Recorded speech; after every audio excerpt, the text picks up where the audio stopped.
And finally, to our special segment, Resurgent Africa. Amid the coups and the crises, there are many positive stories from Africa that often get overlooked, but not on this show. Now, amidst the worsening drought in northwest Tunisia, one local farmer's persistence has transformed her village. After years of effort and a partnership with the European Union, Saïda Zouawi has built a small dam that now provides vital irrigation to nearby farms. What seemed like an impossible dream is now a reality, helping farmers thrive again. This is the story of how one woman's vision brought back hope to a struggling community. In a small village in northwest Tunisia, where the landscape is a patchwork of parched fields and green plots, a quiet revolution is underway. For years, farmers in the village of Ghardimao have watched their crops wither under the harsh sun, their lands thirsty for water. A 6-year drought had taken its toll and hope was fading fast. But amid this struggle, a local woman farmer decided to take action. Saïda Zouawi had grown up in this village, watching her father and grandfather try and fail to create a simple reservoir using sandbags. They lacked the infrastructure and funds to make it work, but the idea never left her mind. As the years went on, the situation worsened. Traditional dikes that once watered 48 hectares of land in the 1970s and 80s could now barely irrigate 12 hectares. Many younger people left for the cities, tired of trying to make a living from the dry soil. Those who stayed behind reduced the size of their farms and stopped growing crops that needed too much water. With climate change and water shortages, farmers have begun to lose faith in agriculture. Many have migrated to the city, while others have abandoned the profession altogether, as it no longer provides a stable source of income.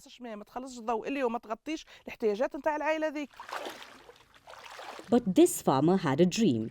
She envisioned building a small dam that could turn the tide for her village. She proposed the idea to the authorities, but they said it wasn't feasible.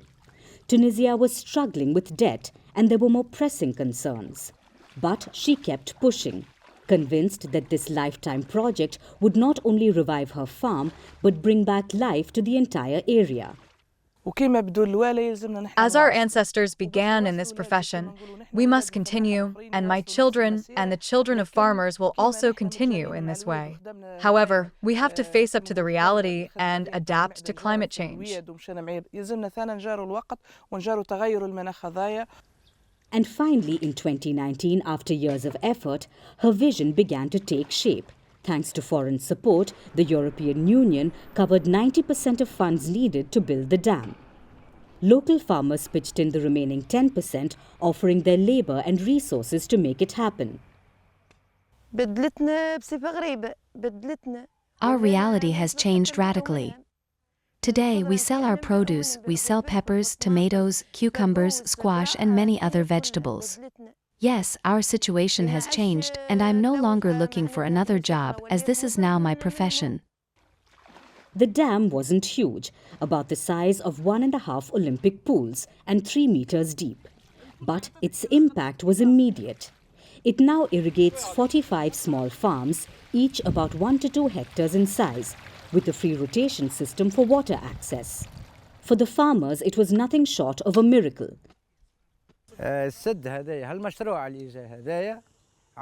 This dam has helped us to get back to farming at 70%. We no longer have to dig canals or use trucks or shovels to irrigate our land. Today, everything works perfectly well, but our major problem remains climate change and water scarcity.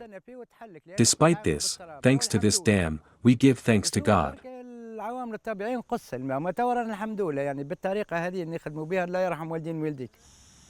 The project has brought hope back to Ghardimao. Water now flows through the village's canals, helping the community survive Tunisia's worsening droughts.